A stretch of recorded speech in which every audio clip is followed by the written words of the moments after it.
Surround yourself with the magical world of Golden Sun for your Game Boy Advance. Play multiplayer or solo as Isaac and his 3 adepts master the power of Psynergy. Golden Sun for Game Boy Advance. The power is in your hands. Oh, that's a really cool sounding game. I've been saying Psynergy all wrong. Psynergy! Psynergy!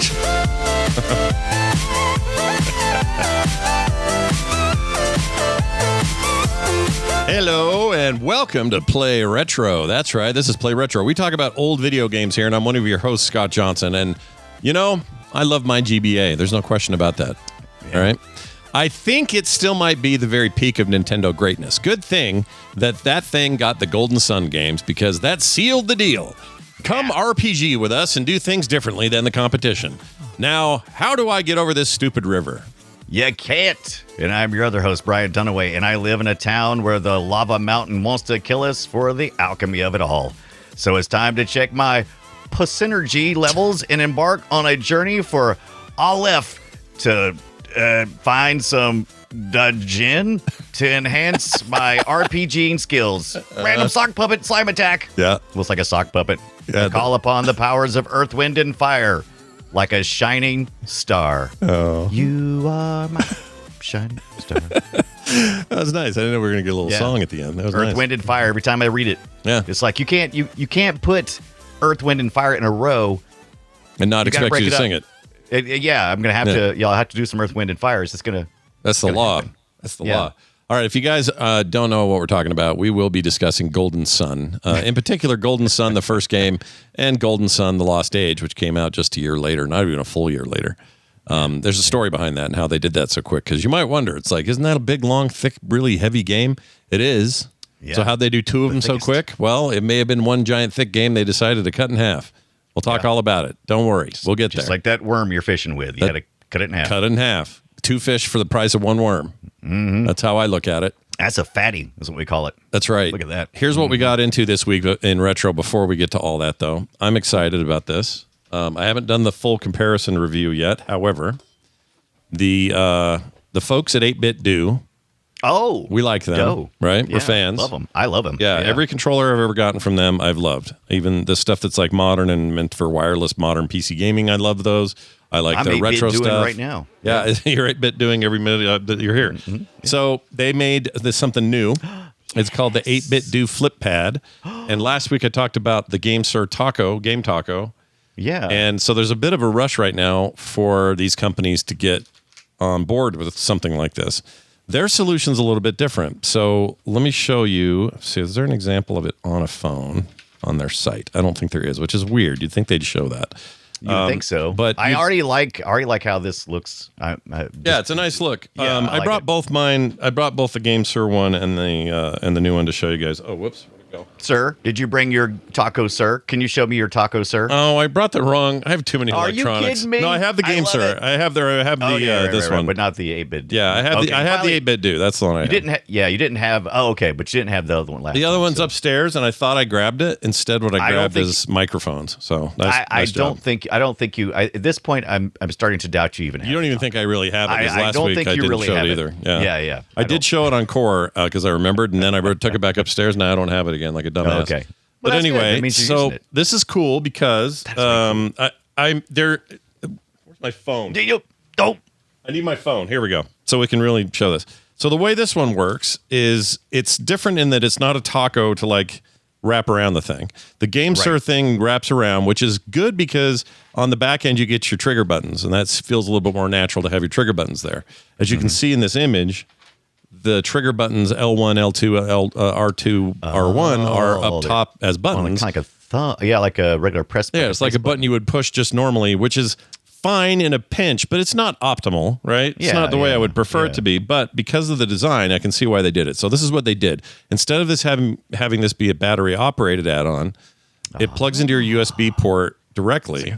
Is it a pass-through and then folds at the same time? Yeah. Well, it doesn't charge. There's no charge at all. It's just using your phone's power. I meant, could you charge the phone while you're doing it without MagSafe charge? Oh, I see what you're saying. Or whatever you call it. It does take, if you're usually putting a cable in the hole to charge, then this does take that up. So okay. That's another consideration, I guess, to have. Yeah. The one with battery life doesn't plug into your phone. It's just Bluetooth, but it has a through that'll let you plug into it directly. Anyway, this could do that too if they wanted to redesign that bottom. I don't know why they didn't. But what you end up with is, for apps like Delta and other emulation apps, you end up with kind of the same idea. It's a lot more sturdy because this thing is like plugged in and like clamped on here. It's still got that soft kind of rubberized thing, so it's good to your screen. And there's a little bit of perceivable lag with the GameSir. Okay. Because of the Bluetooth. It's not bad. It's about what you'd expect from regular Bluetooth. So it's not terrible or anything. But this is noticeably snappier because you are directly USB-C'd right into your device. You're right. So it's like plugging a controller into a PC or a console as opposed to doing it wirelessly. So it's a pro not to have a battery to worry about. It's a con that you can't charge your phone at the same time. That hasn't been an issue for me. My phone seems to last way longer than I ever needed to anyway. Yeah. This has the advantage of being faster, more snappy. I think the buttons are a little better. They're less mushy. They're kind of got a nicer hit to them, more responsive. That's a pro. A con would be shoulder buttons are represented by these little buttons up here. So there's a little give and take on both devices. Both devices kind of have their strengths and weaknesses. I'm going to do some kind of video that kind of showcases both in comparison so people can make the right choice. But overall, though, I have been very happy with this purchase. The only thing that was weird about it is Delta. I haven't tried it with other apps, other emulation apps, but Delta in particular, which is kind of the big one, it's one everyone uses. It sees this for what it is. It treats it for the controller type it is and says, oh, you want to add that? Okay, cool. It's just now you can use that controller. But it doesn't want to let me, in Delta itself, it doesn't want to let me map A and B back around because it does switch it to the Xbox style. Yeah, I really was playing annoying with Delta today. I was playing with the MCon. Oh, that I picked up. Or I actually was purchased for me. But I received it. And yeah, it's same thing. I was like, because I was playing some GBA action and it was flipped. And I had to go in there and convince it. I'm like, no, I'm telling you, come on. Yeah. So I had to do this actually. Normally in the app, you can do it in the app. You can remap the buttons in the app. And for whatever reason, it just wasn't holding for this. It remapped for my GameSir, but not this one. So I was like, what the hell's going on? The Taco did it. This one didn't. So I go into just the base. In my case, I'm on iOS. So I went into the just the settings for controllers, and there's a whole mapping thing in there. And then at the system level, I was able to swap them. So now no issues, all good. But interesting. Once again, the ABBA thing haunts us. Always going to haunt us. Yeah. Yep. And I don't know what it is. Like, it actually, my muscle memory is the Nintendo way for Nintendo games. It's not hard for me to switch back and forth. Right. I know exactly. When I'm playing a Nintendo game, I'm not having a hard time deciding if B or A was the right choice. I just know, after all these years of playing them, I just know. And if I'm playing a game that's more modern or whatever, I know I'm doing the Xbox way. And it can even be the same controller, and I'm not having a problem switching. It's just the hardware and the software are having trouble switching. So anyway, those are real little nitpicky things. Like I said, I'll do probably a YouTube breakdown of the two and how they compare. I'd like to do it up nice, like a really good, like thoughtful review of the two, and then let people make their own choice. Nice thing about this one, it comes in a couple of colors. The GameSir was only available in the one when I bought it, although I'm told there are more now. There's like a purple translucent one. But there is this dark black one, or this kind of matte gray, I guess, or matte, I don't know, midnight finish, whatever. Right. And then you got your this one, more the classic retro looking one. That's the one I got. And that's what they look like on the other side. Very simple, straightforward. Android or iOS. Half? Yeah, that's about half of the Taco. No, they're about the same. Okay, I thought the Taco was like 50, and this was like 30. Is that what I'm reading on there? I can't remember. I want to say I didn't pay that much for the Taco. I think the Taco might be a bit more, but not by much. Gotcha. And it has the build quality you expect from 8-Bit Do. They just make solid device stuff. They do. They're really good at it. I love these.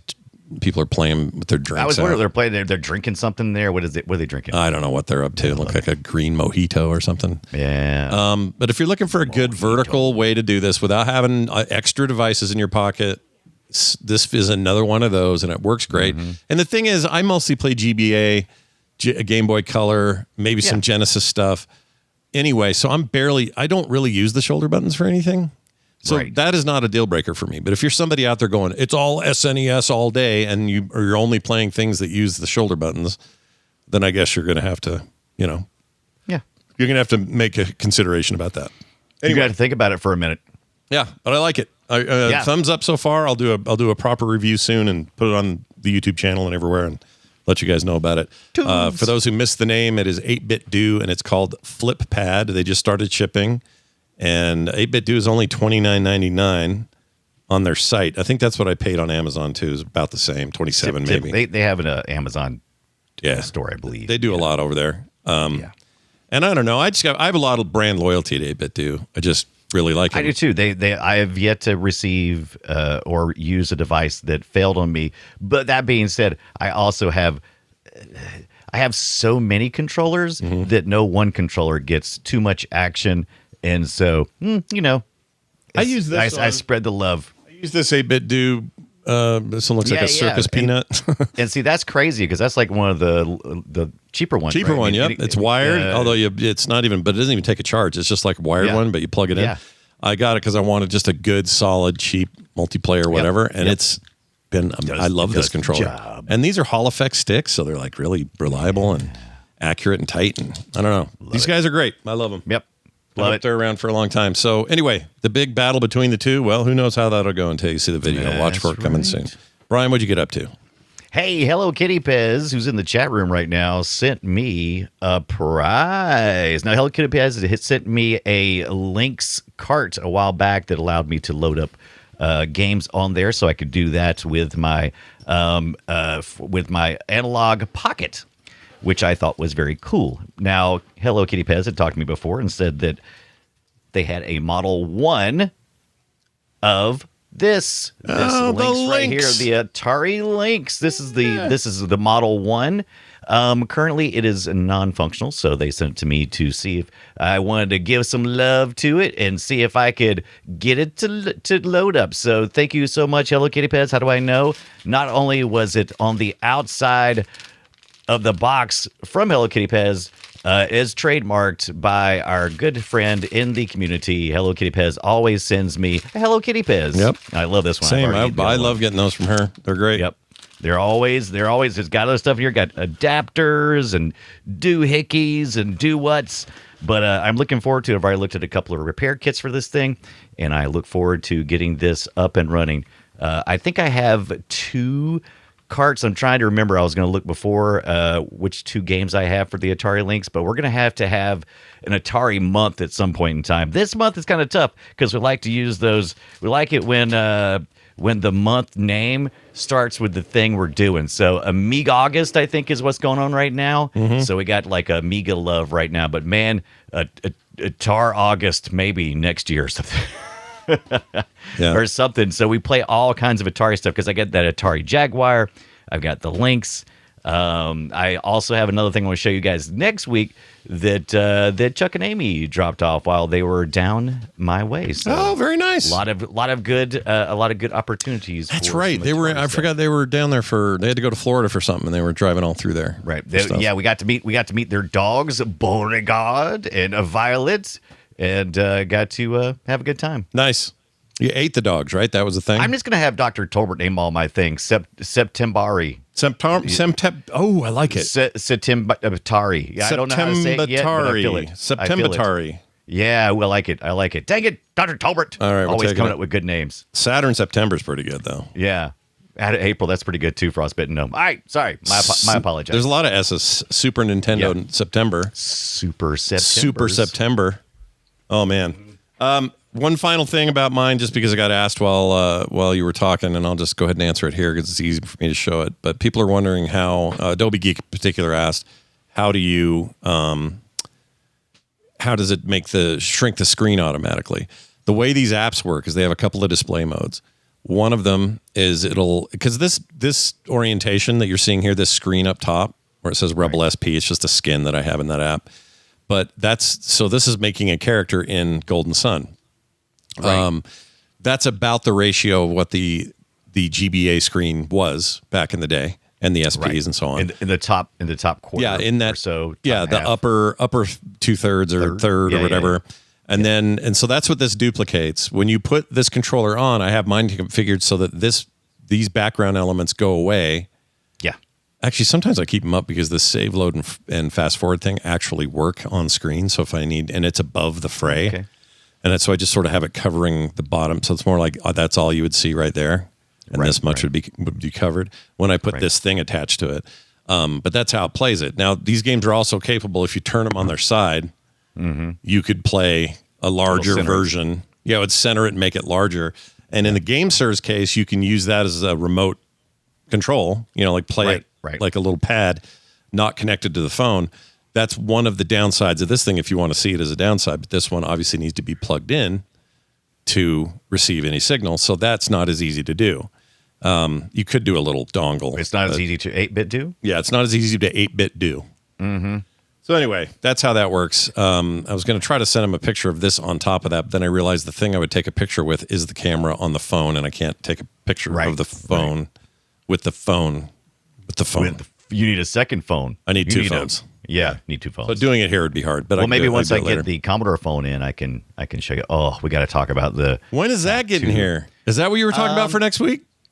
Oh no, I wish. No. The Commodore callback phone is still in the process. I don't even think it's even went to production yet. So I think sales are still going on for that. I ordered the TAC 2, which just came out. It is it's the remake of the original TAC controller. Oh my gosh, dude.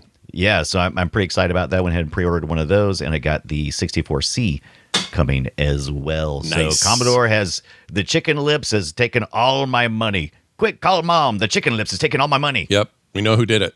It was the Chicken Lips.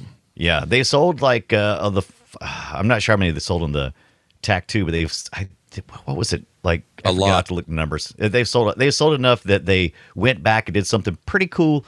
They said, hey, look, that first ad we put out for this, we didn't market it very well. We used AI to do this stuff, so we're going back and we're remaking it shot for shot with real people, and going forward, all of our ads will be real people. Oh, and so it's pretty cool to see the comparison of how they had real actors come in. Yeah, I like and, that. Replace the AI actors. Yeah, I like that. You just been replaced, AI. Yeah, take that, jerk weeds. You know what? I just found an image that he's been looking for. It was right on their page. I just wasn't patient. Sorry. I keep doing this. This is somebody holding theirs with the black one. That's how it looks. Yeah. The 8-bit do. Yep. So it shoves it up to the front. You may have to do some fiddling in Delta to get what you want, but it's all there to do. Right. And they do the skins in there are cool if you're ever just using the digital, just the touchscreen. Yeah, now I'm totally I'm so spoiled on these. I don't want to ever use the touchscreen again.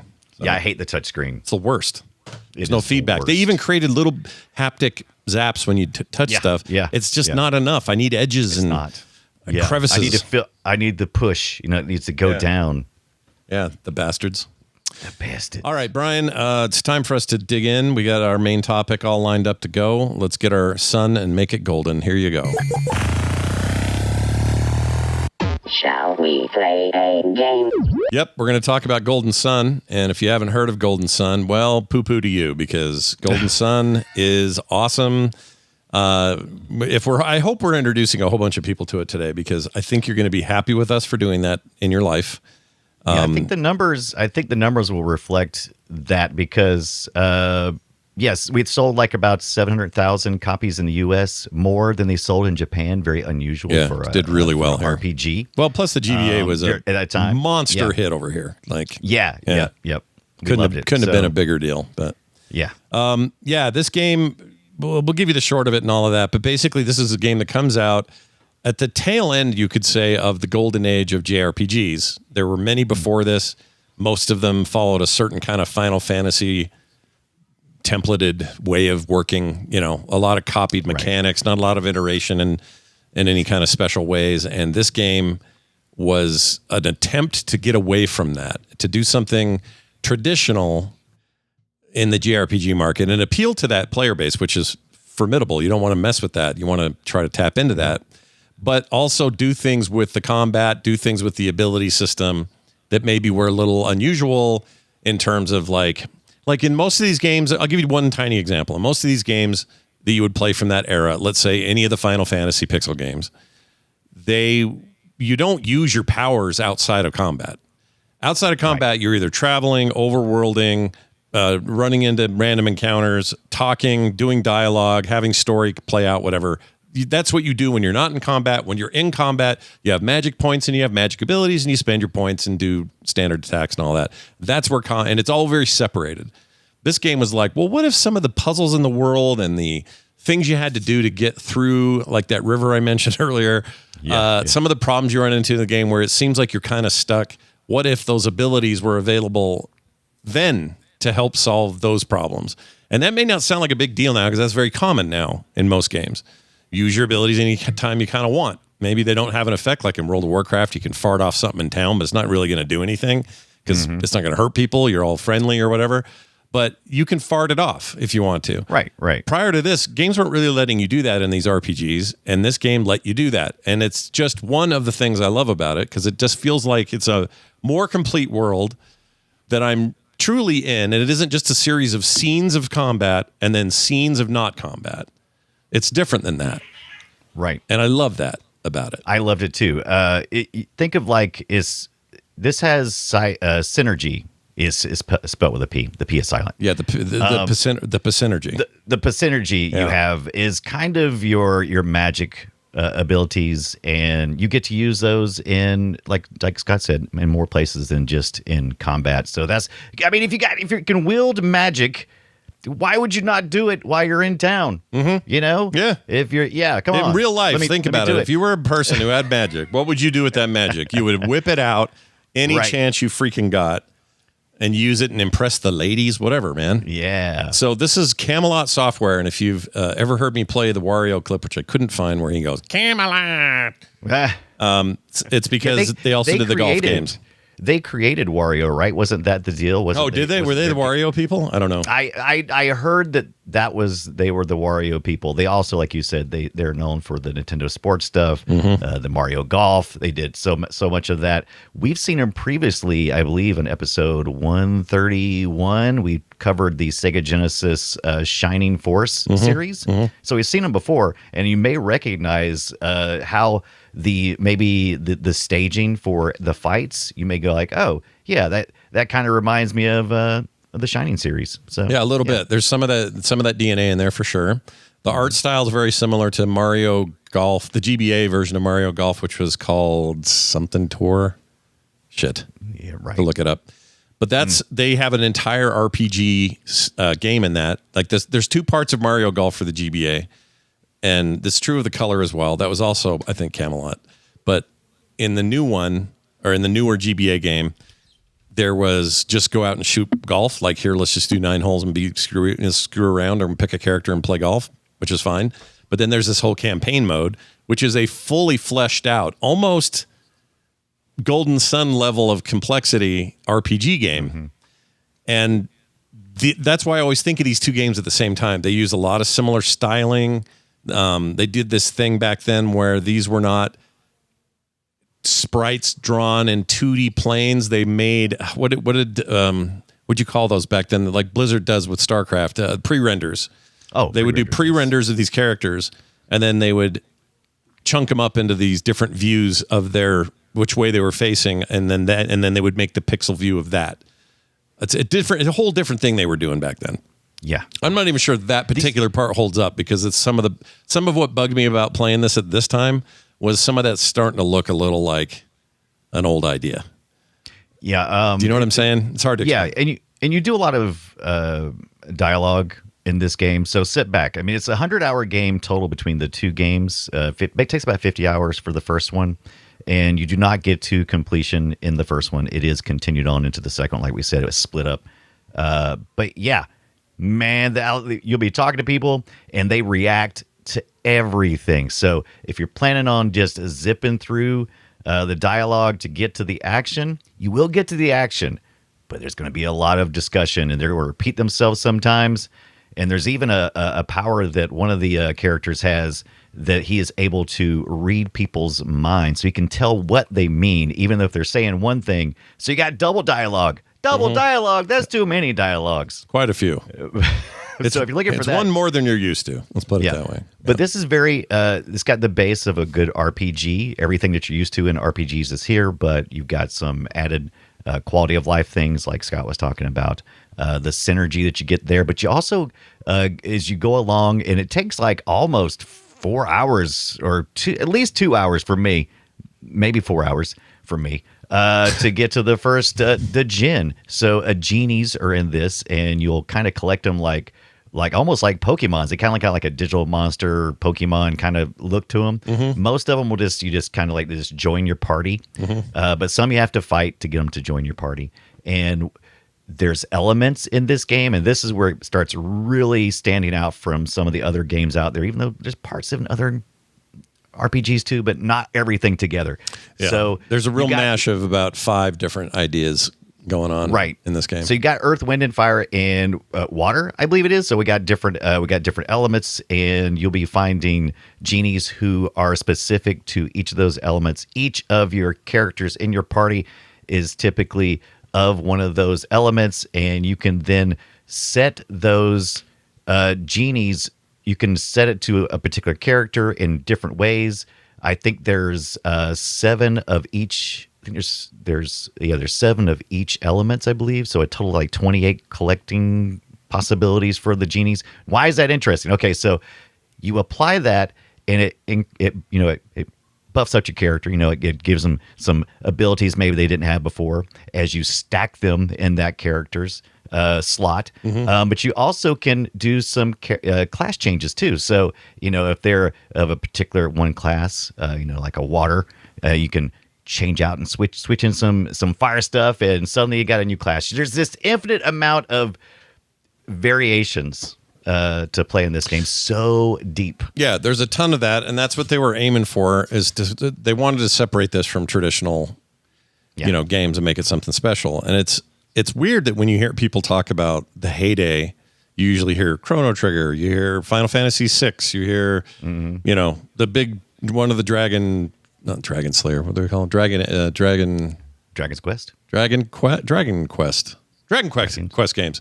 You'll hear about one of those. Someone will bark about those all day, and not enough people stop and go, no, it's Golden Sun was like one of the all-timers. And it bums me out a little bit. Maybe part of that is because it was strictly a handheld device thing. It never really showed up anywhere else.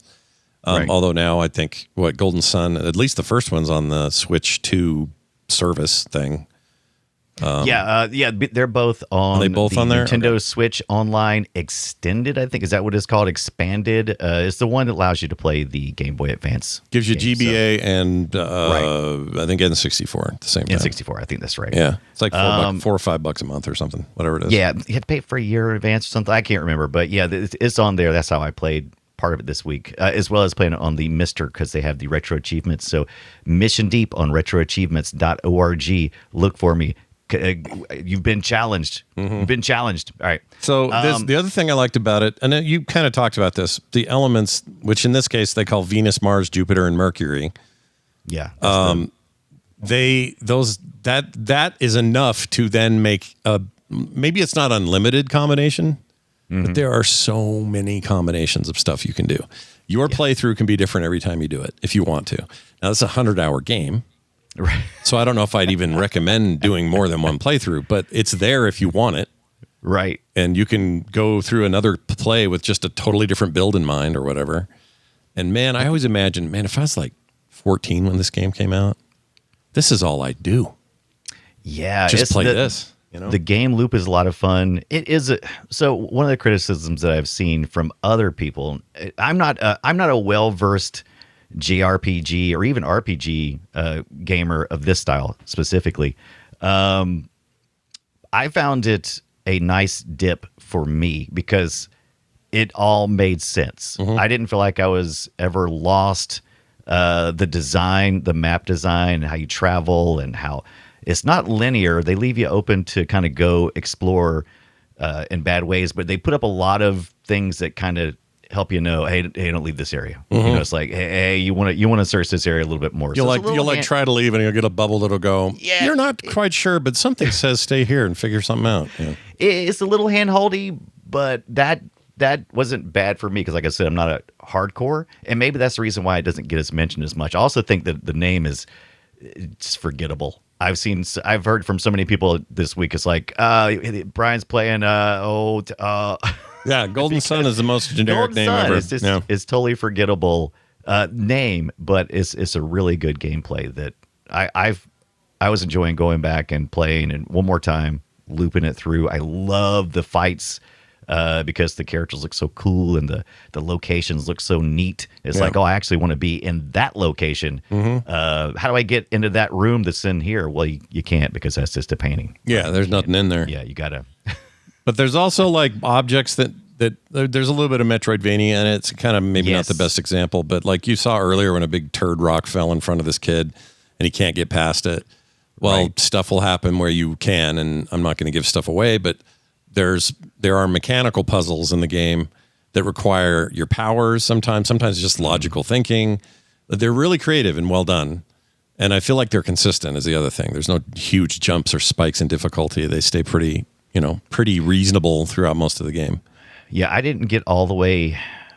I didn't get very far in. I thought I was doing pretty good. Actually, I thought I was making some pretty good progress. And then I looked up how long to beat, and then I looked forward a little bit in how many more places I'd be going, and I was like, oh, okay, I'm not even close. I don't know how the difficulty scales near the end, but near the beginning it seems very consistent. They teach you along the way, like I said, a little hand holding. So yeah.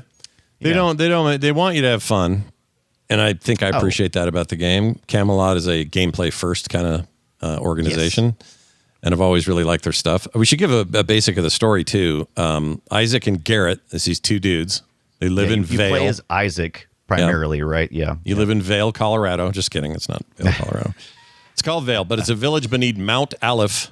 Or Aleph, I think is how you say it. Aleph. Yeah, Aleph. Where the ancient power of alchemy has been sealed away. And after these dudes named Sadaros and Menardi.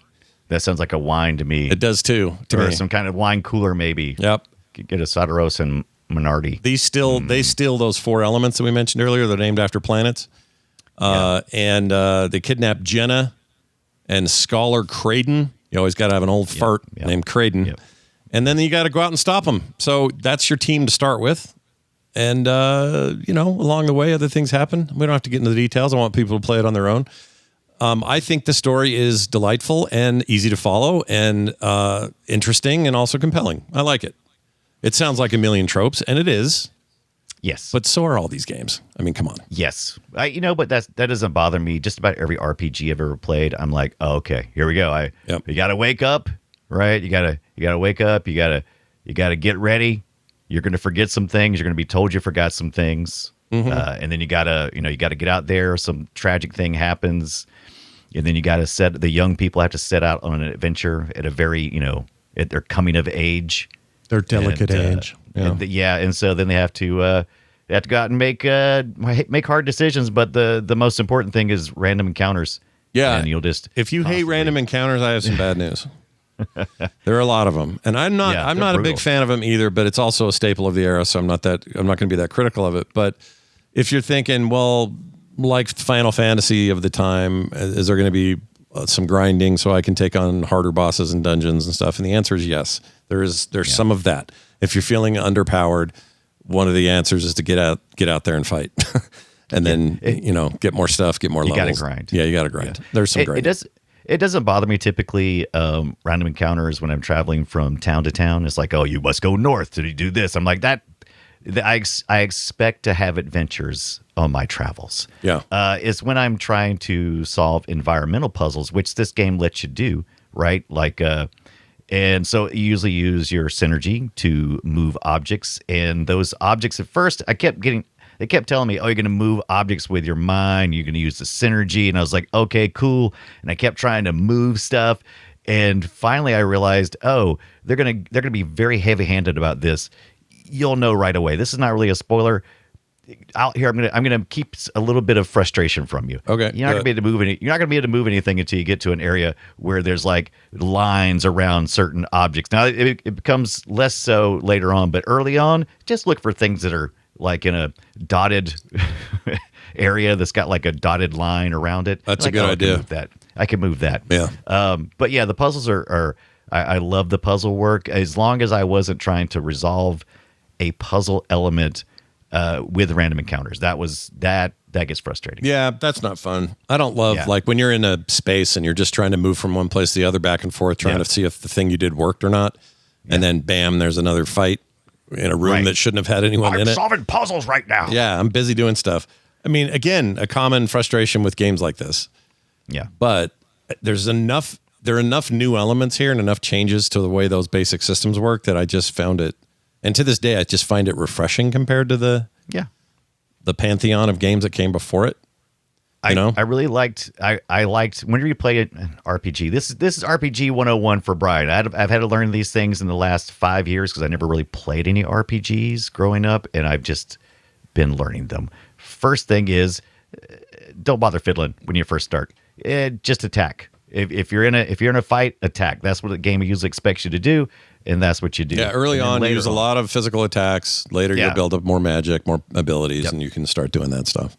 That's right. Pretty obvious to me in the beginning, but I was like, I kept wanting to go into the screens. It's like, oh, I can move all this stuff. How do I move stuff around? What I got to do? Mm-hmm. So once you do that, you do get into the place where you're messing with genies. I picked up a few of them, maybe 4 or 5, I think, by the time I had to stop my playthrough. And I was moving things around, and I love summoning the genies because they come in with their big attacks. You know, you come across a mob of mushrooms and bats and some kind of sock puppet. He's slimy. I don't know what he is. But yeah, and you just go to town on them, and you can not set a genie, and you can summon them, and they will come in and they will just clear house. They'll wreck the place. Yeah. They'll have mobs running away, and I'm telling you, the fight scenes are just gorgeous. I never get tired of looking at them. Yeah, they look really good. And the hardware at the time was, being stretched, I think, with this title. Yeah. There'd be some more impressive stuff that would come later, maybe, but at this stage of that thing, this was pushing some envelopes. And I still just think about it a lot. Like even, I don't know, last year, if you'd checked with me during the year, I probably thought about Golden Sun 12 times in the year. Where I just think about it, just like, oh yeah, man, I should fire that up again. I should play more of that second one. I never really got all the way to the end or whatever. I think about these games, and I'll tell you what, playing that with this little 8-bit do device, or the taco. They both, they just had such a cozy, perfect little squish yourself into a thing. It's raining outside and you're playing Golden Sun. It's good, man. It's good. It's cozy, and it's one of those, I don't know how to explain. People talk about, what's the subgenre of games that there's a lot of them now. Not cozy's not the word. Oh yeah. But it's another word. Wholesome's another one. But these games that are like cozy. Yeah. Oh, what's it called? If you look that up, you'll find it. You'll find it. But this to me is one of the early versions of that, even though it really isn't. It's mostly just, here's the story. We're on an adventure. Let's go. Yeah. Oh no, we must battle. It's not like it's like this slow, chill thing. But I feel that way about it when I play this type of game that I would get, and I would play a little bit. By the way, this is Game Boy Advance, so one of the challenges for Camelot was making this game big, but also capable of saving at any point, because they assume, I love that about it. They assume if you're out and about, you're not gonna be able to choose when you got to stop playing, right? You can't complete whatever, so you'd want to save space. But I was thinking these types of games are the games I would usually like play in bed when I was sick, like yes. There you go. Just all freaking day, just eat. And then you got Bob Barker in the background somewhere, and you're doing this. Yeah, and then I would, I would nibble on it going forward. But yeah, so it's definitely that. It's that at home, under the blanket, eating some soup, got some TV on, and just such a fun game loop, just beating crap up. Now, here's where it gets weird, because the game was huge, and it was supposed to have more content. That other content was essentially the Lost Age, the 2002 effort. And they made a decision, I think wisely, to break this thing up. The first game's definitely longer, though, than the second game. I don't know what the exact... Do we know how to beat... I don't know. I thought it was pretty much split in half. I know that they chose a story point to pivot because you start this second one out. I don't want to give any spoilers away. But anyway, you go from playing. There's a misunderstanding.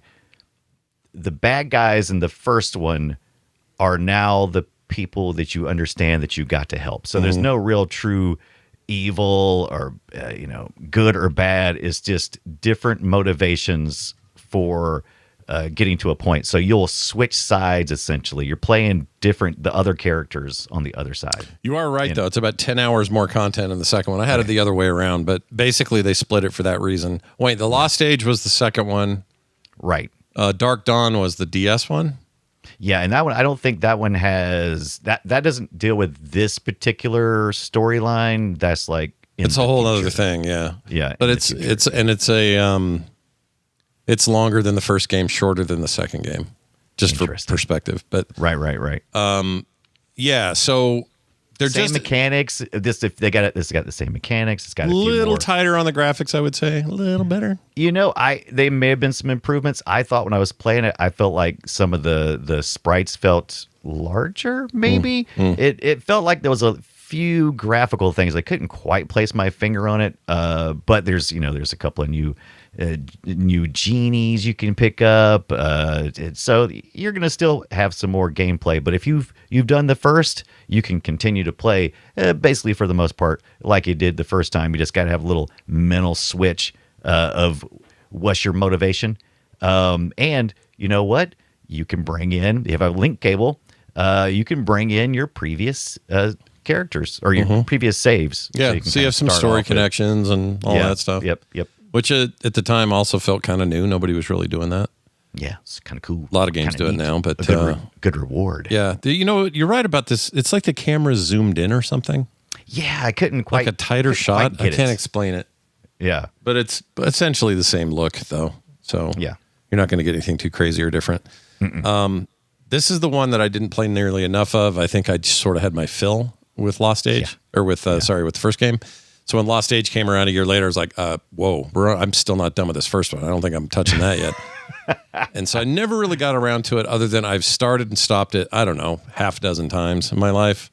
Right. This week fired it up again. It's like, oh yeah, right. I remember how this starts. Okay, let's do this. And there's more going on. You can do 4 characters in active battle. You can have, additional characters from a reserve group if you want to swap people in and out. If the whole frontline party gets beat, you can have the reserve group come out and fight. Like there's some differences that add to what I think the systems were already pretty good in the last one. But I never got around to most of that late content, so I can't speak to it. Yeah. But, yeah. I was looking around a little bit. I was like, I didn't get too much into the ship stuff in the first one. There's more ship stuff here. Way more. Way more stuff. You got to travel further. You got to light the lighthouses, I believe. You're trying to do here. So yeah, and there's more like the multi-element summon stuff with the Djinns and all that. There's way more of those combinations. Mm-hmm. So it is more of what you want. I just was like I was so full from dinner I couldn't eat another dinner. You know what I mean? Look, I was not. We've had people ask to cover this for a while, and I was kind of like, I don't know.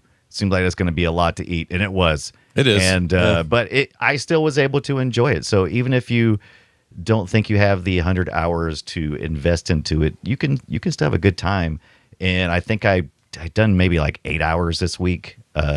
So not even close. Yeah. Not even not even a tenth of what I was wanting to accomplish. Pretty good run though. I'm impressed. Not bad. I had a good time. It tells you that right there because I wouldn't have put that many hours into a game I was not enjoying. Yeah. The DS is such a good looking game. Here's it's just a screen, but I didn't play this at all. But I've always been curious about it because it's real pretty. People don't DS like is it. weird. The DS is such a weird thing now because when it was out, and I think it's still the best selling handheld in history. I think. Okay. I think maybe if you're counting the Switch and Switch 2, maybe there's some record that's beat by now. But at the time, the DS couldn't have been a bigger smash. It was an absolute smash hit, especially when the DS Lite happened. It was just like nonstop. That thing was going to succeed. And at the time, I loved everything. I was excited for new games. I was playing whatever I could get my hands on. I really liked the DS. In retrospect, the gimmick of the two screens, one of them being touch with a stylus, I just don't know that. Like, I don't look back and go, man, the classics of the DS. I don't do that the way I do with GBA, right? Regular Game Boy, even Game Gear. Like, for some reason, time tarnishes those a little bit because of the gimmicks for me. Yeah. And it bums me out a little that I feel that way, but that's how I feel. I've never been a big Nintendo fan. Yeah. That's not to say that I don't enjoy Nintendo things. I just don't seek them out. I don't enjoy Nintendo things, yeah. Right. I'm like, don't capture me on that. Made me say them 100 times. But I've been more, I like Nintendo. It's fine. It's just not something that's not my first go-to. Sure. But I'm learning. I'm growing as a gamer, so I'm learning how to enjoy all these things. So I have no idea how I feel about the DS because I did play it a little bit, but I didn't play a lot of it.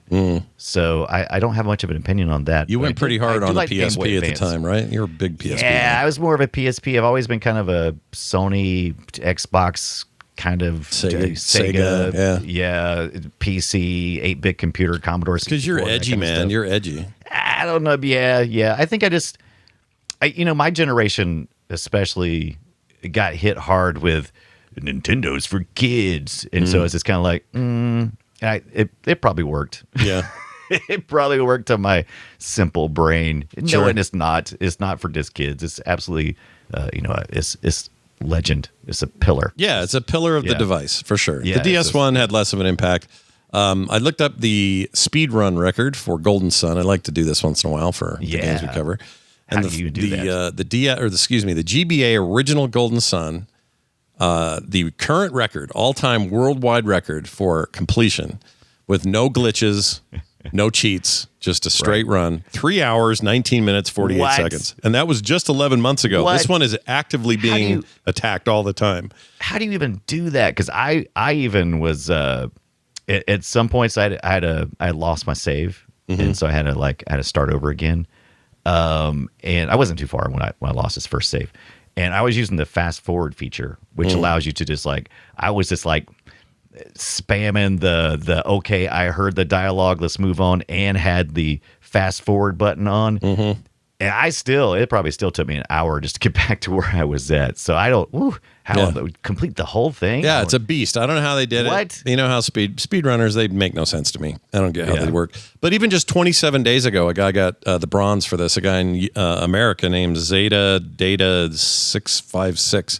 Anyway, he beat the thing in 3 hours, 23 minutes, and 9 seconds. That bronze medal position on the leaderboard was just last month. So people are fighting this game now. Like, this is still an active thing. And I think that's one way to gauge how a retro game is doing in the larger sphere is go check out speedrun and see how much activity there is on a game. If you're seeing things where it's like these records were set 8-9 years ago, there's probably not a lot of interest right now in the game. Right. But when you see something like it was just 27 days ago or 4 months ago or whatever, that's a game that people are playing, dude. That's a game that people want to play. Yep. They're here for it. Mate, that guy must have had a lot of synergy to be able to do that. So much synergy. His synergy meter must have been through the roof. His synergy numbers. Every Djinn came and left and made a mark. I did. Oh man, they released in Golden Sun. Like when I was trying to play the Retro Achievements version of this, and there's so freaking many versions of this. Each region had their own language packs and things. So I meant to go back and dig through. There's also like a N64.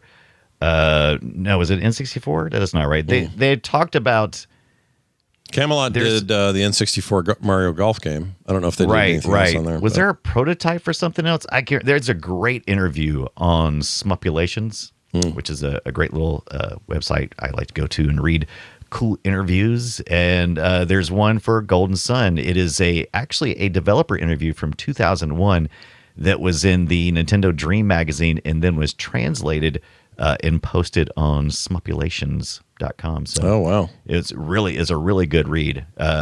Listening to the brothers, both the brothers were there. Oh, the Camelot yeah, thing. I found it. So this is that article you sent me earlier. I read through this. It's super interesting, but Yeah, they had a N64 version in the works, and they got canned. Yeah, there was a prototype. Yeah, but that's not the one. So I think they were.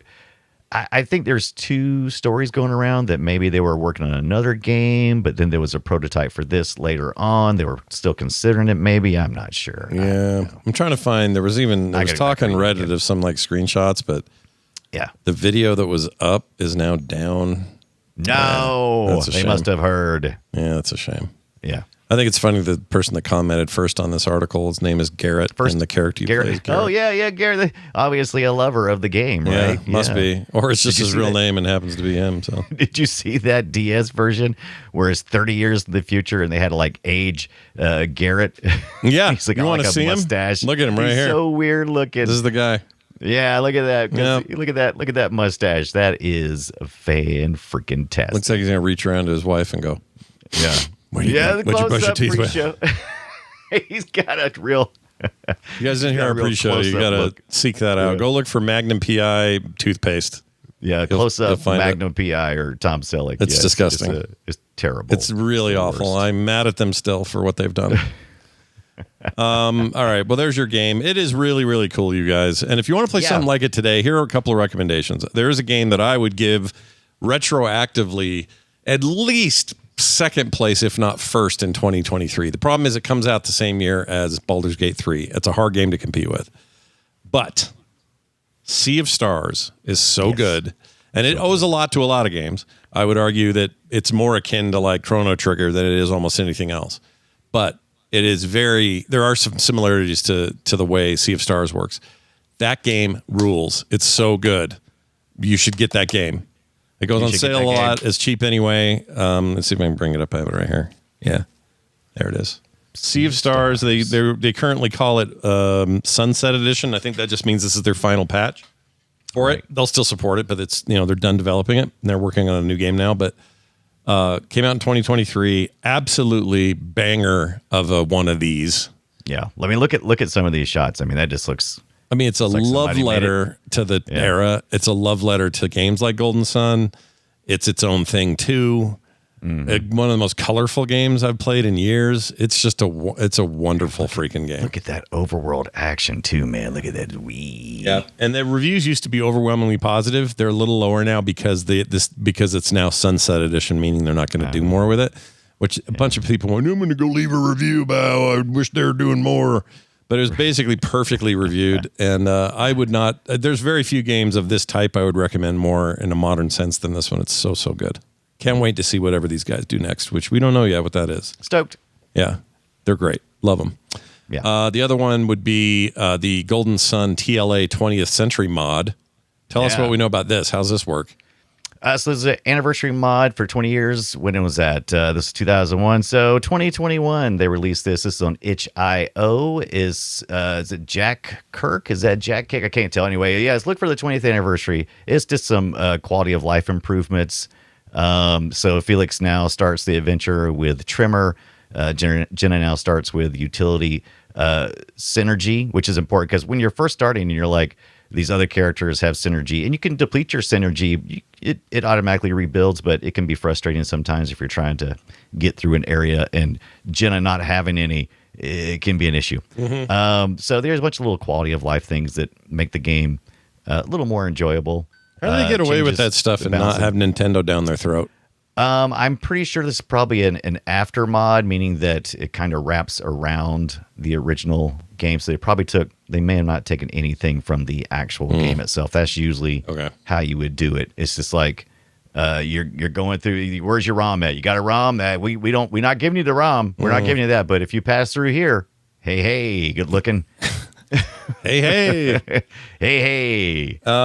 Rabley says, I believe Sea of Stars is also inspired by Golden Sun and Legend of Mana. Yeah, there's some of that too, but it is a turn-based combat system, so it's a little more akin to Golden Sun than the Mana series. The Mana series is all very real-time. Also, Avian Thellulium. I'm never say his name right. Yes, it's just Avian. I'll just call him Avian. Avian says, Scott is going to berate me for owning this game but not playing it. If he means Sea of Stars, I am. I'm coming to your house. You're in trouble. You're busted. No, just play it. When you get a sec, just play it. It's a super inviting game. There's nothing like you won't get in there and go, oh, I gotta do. It's not like doing homework. It's really, really good. Really, really good.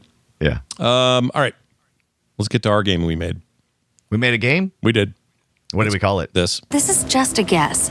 We'll have to verify it ourselves. It's called Guess My Game. We give each other some audio from an old game, from a platform in a year that we will tell each other, but we will not tell each other the answer. We will, in fact, provide 4 possible answers that you can choose from, A through D. And I'm going to start this week with my audio. This is from the GBA, decided to stay on platform this week. Smart. Yeah. And this is 2002, so even close to the same year. It's like the next year, yeah. Yeah, the second game, I guess, came out this year. Yeah. So those are your hints. Here is your audio. Let's see how you do.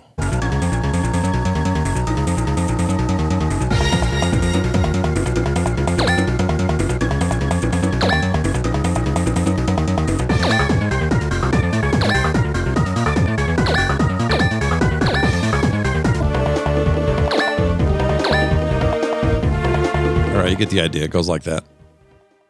Here are your options, Brian. Is it A, Zone of the Enders, The Fist of Mars? Fist of Mars! Is it B, Clonoa, Empire of Dreams? I've never known how to say it. Clonoa? Is that how you say it? I don't know. Clonoa? I would think There's so. They had 16-bit games too, but anyway. Yeah. Curian. Curinin. Or D, X versus Sever. Is it Sever or Sever? Oh, I don't know. Sever. It's based on the movie. I know that. It's an actual game. All these are. Man, I would say none of these. Or is it what the chat says with Golden Lifter, Chop Sun, Golden Sun Lifter, or Gold Chops Lifter? Which one? Right. Yeah. It's a good question. I think I want a different set of answers. I'm just going to go into mine. I'm going to say this is all right. So I'm going to go. Just because I love the name, I don't know anything about it. I'm going to go with A, Zone of the Enders, The Fist of Mars. Let's see if you're right. Ooh, good guess. Oh, nice. I'm impressed. Oh, that was a great guess because that was 100% guess, just because I like the name. Great game, by the way. Another fantastic GBA banger. Turn-based, squad-based, space thing. I want to say they tried to remake. Didn't they do something later? Like Kojima made something, like a Zone of Enders follow up or something. I get so that's the other reason why, because I get it was on my wish list at some point, Zone of Enders, and I'm like I get it all the time. It's like, hey, it's on sale. Yeah. I'm like, okay, I see it. Yeah, it's good. Yeah, it's worth playing that game. That's the only one that I even recognize up there. All the rest of them are like, I don't even know what these things are. I know. I think I shot myself in the foot by having all these other. They're all considered like underperforming but underrated games, all of those. Right. Yeah. And the only one that sounds like one you'd see on the shelf is that top one. So, fair point. And who would have thought that X versus Seaver or whatever it is was any good? But apparently it was pretty good. All right, Brian, give me mine. What's my deal? Hey, it's Amiga August. I don't know how you actually supposed to say it, but we're celebrating the Amiga game system, or Amiga system in general, but mostly Amiga games. From 1991, so I figured, why not? Let's do some Amiga August. All right, here we go.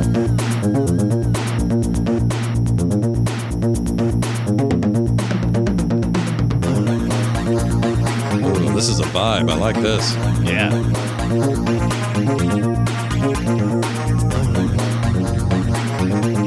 Oh my gosh, dude.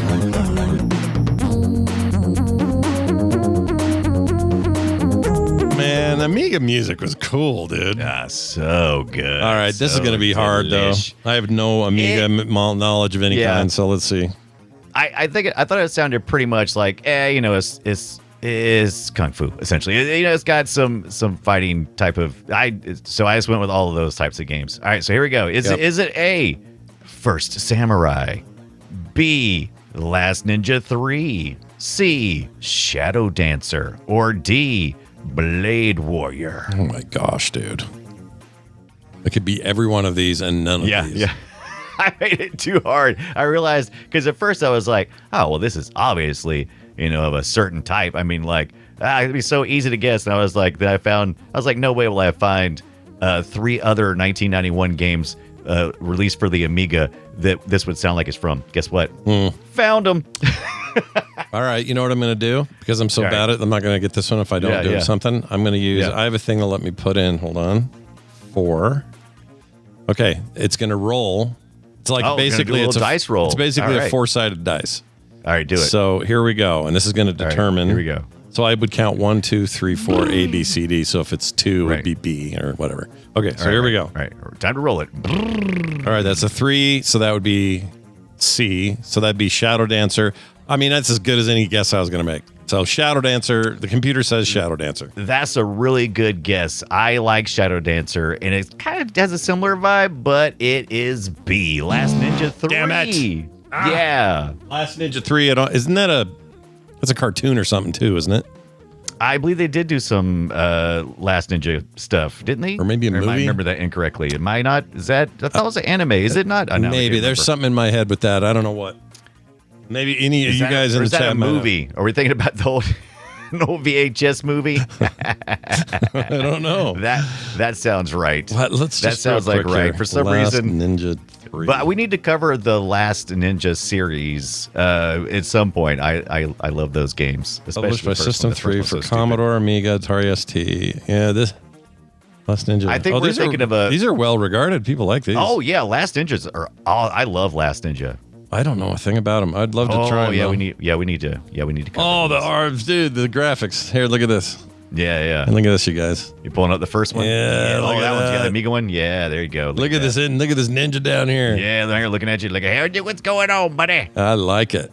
your Isometric face. kick button, butt kicking. Yep. Butt kicking, Kick button. kick button. Don't push the kick button. All right. Well, we both did very poorly today. And Yeah. no, you did great. What am I saying? You Oh won. wait! I did you got good. it. Yeah, that's right. Well, I did a guess, so I guess Yeah, I'll accept my luck. I think you did great. I'm Mr. Luck. That was fabulous. Yeah. All right. Now time for this. All right, we got to welcome a new game to Retro, and this week it goes to Dead Rising for the Xbox 360. That's too soon. My favorite Frank West game. He only ever showed up in these. I don't think he showed up in any Oh, like he didn't. He only crossovers. showed up in the first one. Okay. No, I mean he's in the second. He makes an appearance in the second, Right, Or maybe right. he's fully in the second. I think third he's not there, or he's a. I can't remember. I never played the third one. Yeah, So I'm a big Frank but West guy though. I just when love his these- character. He's great. Yeah. When this first one hit, I was stoked. I loved it. Yeah, it's real good. I mean, if Capcom could dust off one and Yeah. start over, this would be it. I would love it. I would love a Right. resurgence of the Dead Rising series because it was just so much ridiculous fun. Those stupid outfits you would get. You'd make weapons out of the stupidest things you'd find in that mall. The fact that it was set in a mall It's is amazing. the mall made it so good. Oh, it was like Dawn of the Dead, but just dumb. Just incredible game. Dead Rising, welcome to Retro. August 8th, 2006 is when that launched. And it was a That's big right. deal, I remember. Break out your 360 and let's look at your blades. I think it sold that thing sold, it moved machines. Like it was did. actually a big hit. Yep. So there you go. Welcome, Dead Rising. Coming to play retro soon. And since Capcom's on such a roll right now, they're having a year, man. They're doing, Yeah, they they're are. kicking butt. They're one of the only major devs that isn't like laying people off. They're like all guns blazing. They put out 3 bangers. They got a 4th on the way. Resident Evil 9, bona fide smash hit. Freaking new IP, Pragmata, did extremely well for a new game that nobody had anything, no knowledge of or whatever. That Onimusha reboot thing looks incredible. That's soon to come out. And then the Monster Hunter Wilds 3 came out. Apparently that's amazing for fans of that series. They're just having a moment. So keep the moment going and announce Dead Rising, the return of Frank West. Unless he died and I don't remember. It's possible. Totally possible. All right. There you go. There's that. Let's move on. We got some listener feedback to take care of. Oh, shit. I got to play that. You know what I do? I should build a new one that's around. What's a game where you deliver mail? Paperboy doesn't really count. That's a good one though. I could do that though, right? Ooh, you could do Postal. That's a good one. Oh, Postal there might be something in there. I don't think it's something. But I do like Paperboy. That would sound good. Yeah. Just the music would be good. Yeah, I like that music a lot. Anyway, we got 2 of these today. One of them is from an anonymous listener who texted us at voicecast.app/playretro. It's also just up on our website. So however you get there, use that thing for your voicemails and texts. Some of you are just too chicken to do voicemails, so you've been doing texts. That's fine.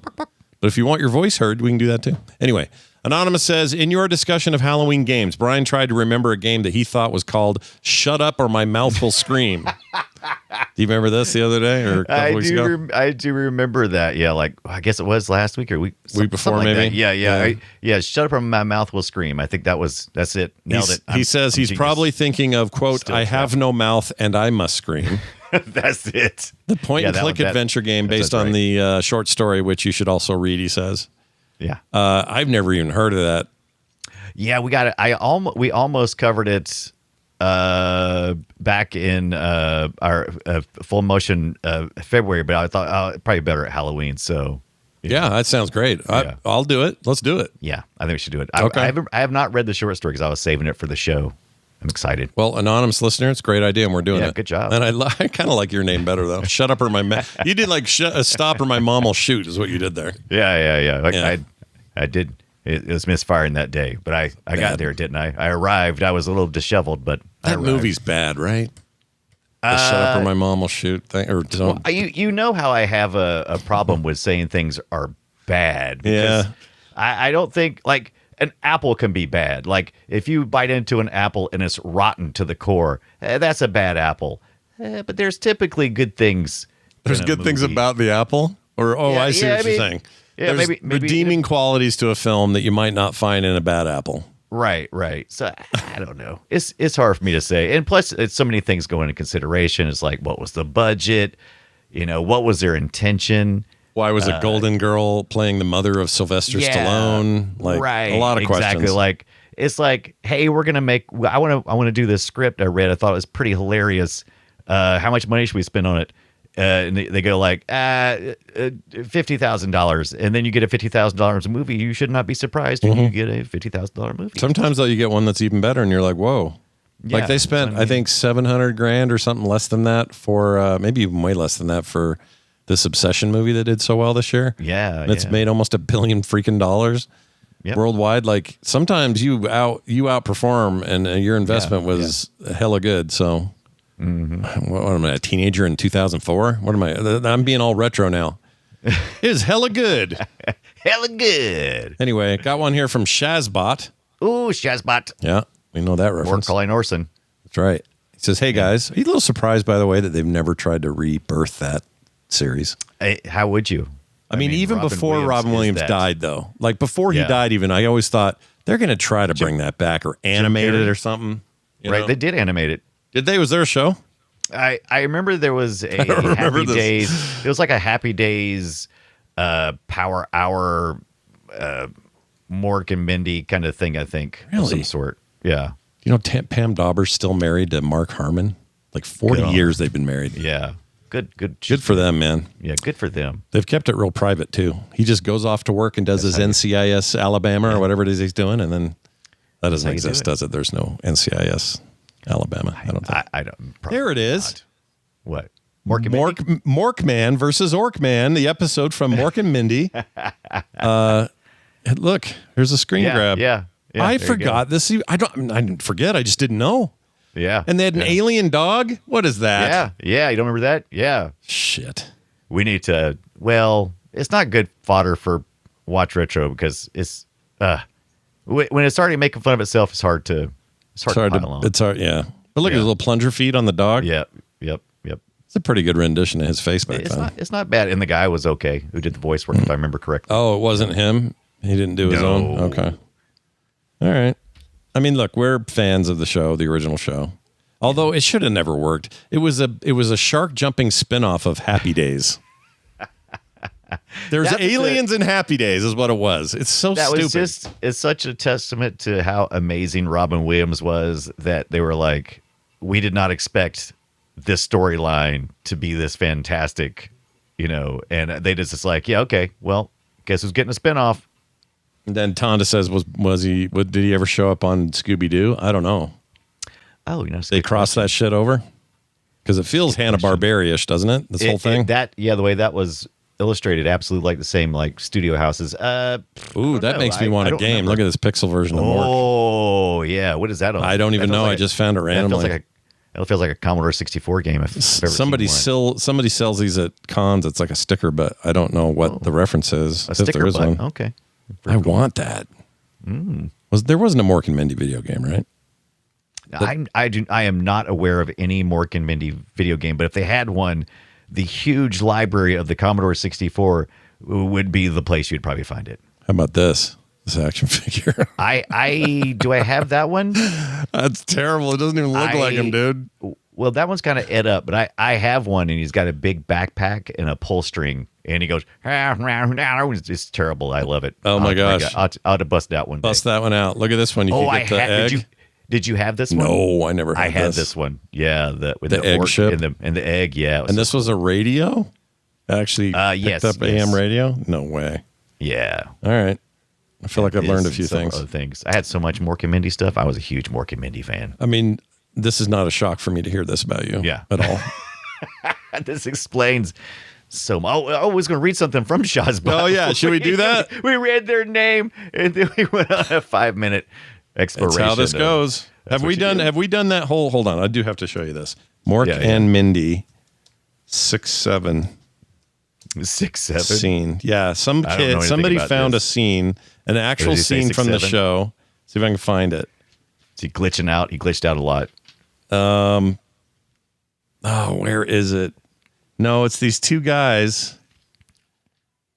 This should be easier to find than it is. I found it once and now I can't find it again. But basically, they were buried 6-7. It's probably what I probably want that. I probably would like it to go away. But anyway, there were these two extra guys. They were other aliens from the same planet or something. And one had a big 6 on his chest. The other one had a big 7. Oh, and they just kept going off about how he's 6 and I'm 7. And anyway, there's this whole interaction. So everybody's like, Mork and Mindy predicted 6-7 back in the whatever. Yeah. But now I can't find the effing thing. So whatever. I think, and it wasn't AI, by the way. It was not AI. Look, I checked. I've watched every one of those episodes so many times. It's been decades, but man, my mind was very pliable at the time. Just streaming anywhere? So much. Can you get it on like? You would think so, right? Was that ABC or CBS? It must have been. I keep wanting to say it was CBS, but I think it's ABC. Currently streaming on Pluto, and then that would be buyable on Amazon if you want to just buy it. I may have to go check some of that out. I'm going to buy it on Blu-ray. Let me see if I can have it here. Let's see. Blu-ray, VHS or death. Blu-ray, whatever. They just pulled my Lord of the Rings off Google. Come on, man. Yeah, good point. You know, there were only... Let's see, Robin Williams. Where is he? How is he not top billed here? What's going on? How do you... Oh, there it is. There were only 94 episodes of this show. Yeah, there wasn't that many. That's why I said I've watched every one of them so many times. Hey, DVD's only $22.49. Very good. That's not bad. Get that. I don't think they probably never made a Blu-ray, but I always wanted that. I always wanted that shirt he wore. Oh yeah, it's a nice shirt. Do you know the one I'm talking about with all the colors and stuff? This I thought was just cool when I was younger. Yeah, I love that. Yep, the rainbow suspenders. Yeah. Yep. Today they'd call it woke today. Because it's rainbow. Because it's rainbows, and because people are just that stupid.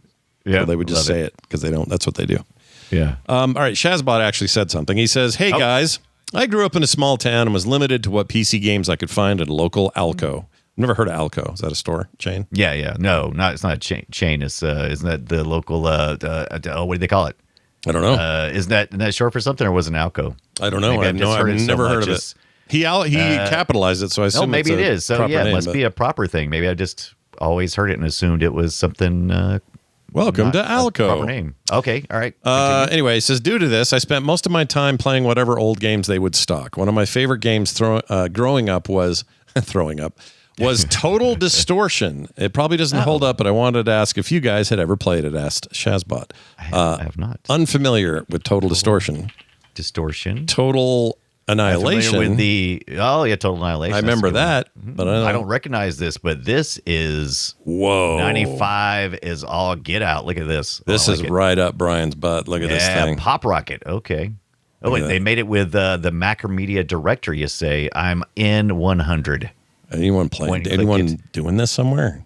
I don't know. Oh, man, there's some Lawnmower Man looking ass graphics on this. Even better. Look at that. Even better. Look at that thing, dude. Guess we're playing next February for FMV February. FMV February. Is this an FMV game? It looks like an FMV. Oh, we're all in, dude. With the Macromedia distortion, isn't that like a point and click? Usually, like go through videos and stuff, or maybe not. You may be right. Oh, you are dead. An aspiring music video director who uses an inheritance to fund a personal media tower. I'm in. Okay. Yeah. Apparently, it's got a meme around it where they say you are dead, and it's like I keep finding these, so I don't know what's going on. All right. Sign us up.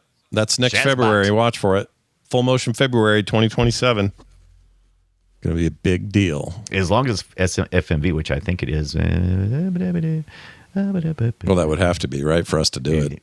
Yeah, that would make... Well, we could do it another time. But yeah, that's true. Yeah, but still. Yeah, we need picks for that because it's not... There is no endless supply of FMVs. It's not unlimited. Yeah. That's 90s as hell, though. I love it. Yeah, I love it. Full motion video adventure game. Yep, yeah, indeed. Let's watch it. All right, I have some great news, man. I cannot wait to tell people this. Our next game is Road Rash. Yeah, Road Rash. Hold on a second. I need to get a hold of myself. I'm so excited to talk about Road Rash. From its inception on the Genesis all the way up through its 3DO iteration. Maybe that's where we'll end it. I don't know. Yeah. I think that's a smart place. But man, and the spin out with sketching. Oh, yeah. I love that series so much, and it was kind of dumb in retrospect, but it was one note. Let's put it that way. You're on a bike, you're punching other bikers, trying to stop them from winning. But I was so into this idea at the time, I could not get enough Road Rash. I'm still in it. And we got that. So I got that 3DO. Thank you to DJ who suggested this a while back, and thanks to Lee who hooked me up with a real 3DO. First game I bought on the 3DO was Road Rash. Yep. First one. Yep. So I've got it loaded up. I asked you guys which thoughts to play first, and Road Rash was really way up there. So let's do it. Yeah, Avian asked 3DO Road Rash. Yeah, they led with that, man. That was like a big release. One. That FIFA and I guess probably one of the Maddens or something that year. Mm-hmm. Those were their big deals. It's with very, very good. Yeah. So tune in next week when we tackle Road Rash. And we even have some good modern takes on it that we'll recommend as well. There's some stuff out there that are very good spiritual successors to what Road Rash was. I don't know why EA just lets it sit. They could do something cool with it. Yeah. But no big companies. Let it sit too long, you'll get a rash. These big companies don't want to make anything small and cool anymore. They don't want to and they just sold themselves to Saudi Arabia anyway. So it's like, why do they even care? They don't care. They don't care. No. EA is money. EA. It's no longer in the game. I haven't liked EA since they stopped using the primitive shapes for their logo. Yeah, I like that. Yeah. And you know what else? Shapes logo? You know what else I bailed when they quit using this? Oh, whoops. On the wrong page. Play retro. There it is. Oh, where'd it go? I lost it. Oh, when they stopped using this. Big. Yeah. You bastards. Big. You had me there with the big. Big. Yeah. There's a new NBA game that plays a lot like those big EA big games that just came out. It's supposed to be really good, like NBA Jam levels of like quality and stuff. And I kind of want to check it out, but you know what it won't have? Big. It won't have that. Pricks. All right. Stupid a-holes. Anyway, that's next week, Road Rash. Hey, support us on Patreon in the meantime. We need your help. We need your support. By the way, I haven't seen like KT Data in days. He's here. He's in here. Right there on the chat. Okay. I was just starting to get concerned because I haven't talked to him in a while, and we usually talk all the time, and KT Data's been poof. But he's right there. Poof. All right, he's back. KT Data's been poof. The idea that he's poof is much exaggerated. He's actually here. All right, well, that's good to know. I just wanted to check in, make sure everything's all right. I want to welcome a brand new person to our Patreon. His name is Burndeho. Burndeho. I like it. Which sounds like Bendeho. Yeah. If you say it fast, but also spelled out like spaced and capitalized. Burn Day Hoe Ho. Yeah. I don't really know what to make of that, except I love nicknames, and you guys have some bangers in there. Here's the good news: Burn Day Ho will now get no commercials ever, pre-show content every week, and other great benefits by supporting us, and it keeps us on the air. If you want us to stick around, then hop in there and let your support be known. Brian, is there anything? Oh, that's patreon.com/playretro. Oh, stick around, chat, because we're going to do Watch Retro right after this.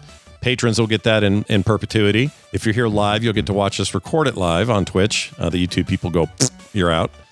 And that's going to be fun, so stick around for that. Brian, do you have anything else you'd like to add before we go?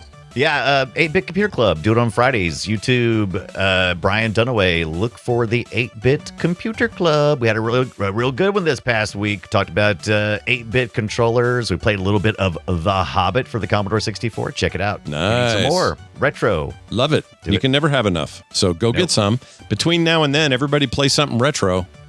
And we'll see you next time. Next time. Big. Next time. Big. Find all our shows at frogpants.com. Surround yourself